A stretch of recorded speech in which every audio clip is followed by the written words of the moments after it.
quand j'ai commencé à préparer cette conférence, il faut quand même se rappeler que la médiathèque, Point Culture, travaille en fonction de thématiques. Et la thématique, ici, c'est la question de la nature.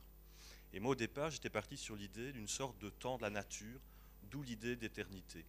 Et plus je préparais cette communication, plus je me disais que ce serait peut-être plus intéressant pour vous, pas simplement d'avoir un regard sur l'éternité au cinéma, mais avoir quelque chose de plus large, de plus général, qui serait en fait la question de la place de la nature dans le cinéma contemporain. En fait, il n'y a pas de nature au cinéma.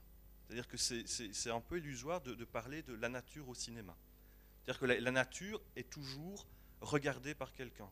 La nature est toujours mise en scène par quelqu'un. Et donc, il n'y a pas d'état de nature au cinéma. Il y a juste des regards, il y a juste des esthétiques qui travaillent la question de la nature. Et donc, vraiment, mon ambition ce soir, c'est de vous dire, voilà, est-ce qu'on ne peut pas distinguer trois grands usages, trois grandes esthétiques de la nature au cinéma? Et ce que je propose, et c'est un peu schématique, mais en même temps, je pense que ça pose bien le cadre, c'est de dire oui, on peut, et on peut faire trois pas, ou trois séquences, trois parcours. Alors la première idée, c'était ma première idée, c'est de dire nature et temps cosmique, temps cosmologique, première étape. Deuxième étape, la nature comme une sorte de poche de résistance, surtout dans notre société, une poche de résistance, une sorte de zone qui est encerclée par le monde contemporain. Et enfin, troisième étape, la nature comme source de ressourcement, possible ou impossible. Donc je vais commencer tout de suite par cette idée d'un temps cosmique, d'un temps cosmologique.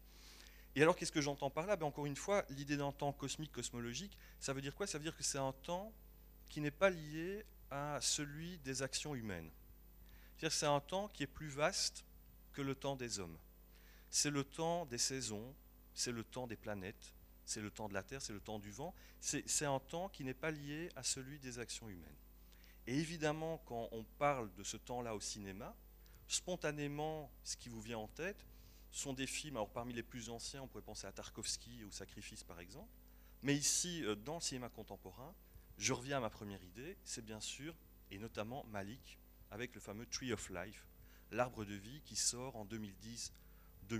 Quelque part, ces films qui arrivent en plein milieu de notre société contemporaine, ce sont aussi des films qui, quelque part, promeuvent une sorte de retour à un temps plus ancestral, à un temps plus apaisé, à un temps plus originaire. Et donc ces films et les spectateurs qui vont les voir en salle, ça peut être considéré comme une sorte de refuge temporel. C'est-à-dire que face à la vie qui va si vite, face au monde qui se déplace si rapidement, peut-être qu'il y a aussi l'idée d'aller dans la salle de cinéma et de découvrir un autre temps, c'est-à-dire un temps plus apaisé, qui est ce temps, encore une fois, de la nature, du cosmos, etc.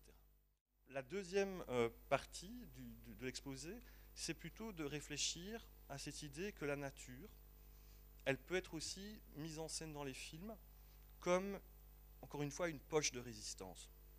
Je pense que c'est le meilleur terme que j'ai pu trouver parce que ça définit une zone. C'est-à-dire qu'autour de la nature, il y a le monde moderne qui est là, et on a des personnes qui vivent très souvent en communauté, parce qu'il y a aussi un idéal communautaire là derrière, et qui essayent de rester regroupés dans cette petite poche qui est menacée de toutes parts par la modernisation, par les progrès technologiques, etc. Donc c'est vraiment cette idée-là que je trouve assez intéressante aussi, qui est l'idée de zone. Une zone où la nature devient de plus en plus portion congrue, portion réduite, et à l'intérieur de ces zones, on a des communautés, ou des vestiges de communautés, qui essayent tant bien que mal de survivre et de continuer à développer leur propre mode de vie. Et en même temps, ce n'est pas du tout le même type de rapport à la nature que précédemment, c'est-à-dire que dans le temps cosmique. C'est-à-dire que dans le temps cosmique, vous étiez surplombant, vous étiez au-dessus, vous étiez à l'extérieur. La plupart des films qui travaillent sur ces poches de résistance, sur ces sortes d'enclaves naturelles, on est à l'intérieur, on est avec les gens, on est au centre de ce processus, et pas sur une vue aérienne qui serait quelque part un peu surplombante. Donc vraiment ce temps intérieur. Et maintenant, l'idée que je voudrais un peu défendre, c'est l'idée en fait de la nature, mais comme un retour à la nature. La nature comme lieu de ressourcement, possible ou impossible. C'est-à-dire des personnages qui sont quelque part asphyxiés par la vie moderne et qui décident de faire sécession. qui décident de faire retraite, de battre en retraite et de se mettre à l'écart. Et alors, en disant ça, je sais pertinemment que ce n'est pas un thème contemporain.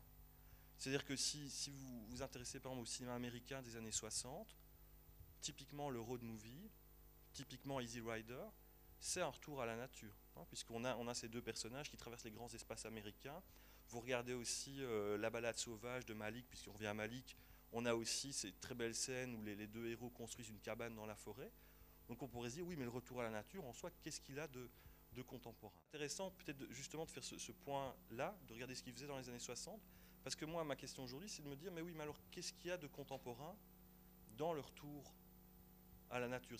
Qu'est-ce qui arrive lorsqu'un personnage fait sécession et dit, je vais dans la forêt, je vais dans le désert, je vais ailleurs, peu importe, mais lorsque je m'écarte.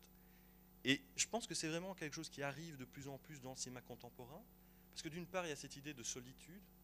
Les héros contemporains ne partent pas à plusieurs, souvent c'est un personnage qui est seul, totalement seul. Et en même temps, c'est un type de scénario, je ne vais pas dire qui est à la mode, mais en tout cas, il y avait un article du Monde, je pense que c'était en janvier 2014, qui disait que beaucoup de films actuels mettent précisément en scène des personnages qui font sécession et qui font retrait. Pas nécessairement dans la nature, hein, mais ça peut être aussi dans une sorte de bulle hyper protégée, comme le dernier film de Cronenberg, Chronopolis, je crois, le titre exact m'échappe, ou comme le film de Guiraudy, L'inconnu du lac, etc. On a comme ça des personnages qui sont en totale suspension et qui font totalement écart par rapport à la société. Et donc moi, ma question, c'est, voilà, qu'est-ce qu'il y a de contemporain là-dedans? C'est-à-dire, qu'est-ce que ça implique en termes de mise en scène? Qu'est-ce que ça implique en termes de conception de personnages? Et pourquoi est-ce que les personnages contemporains ne sont pas nécessairement simplement des copies conformes des héros hippies ou des héros des road movies américains des années 60?